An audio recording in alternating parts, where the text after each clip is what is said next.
molta emoció. Només us sé dir a tots moltes gràcies. Us haig de dir una cosa. Quan ha començat a ploure he pensat, Senyor, per què ens fas això?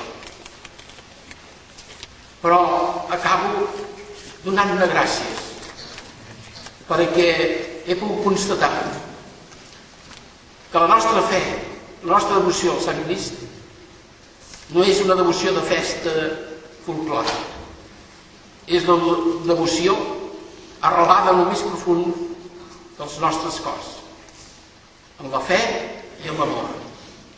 Gràcies.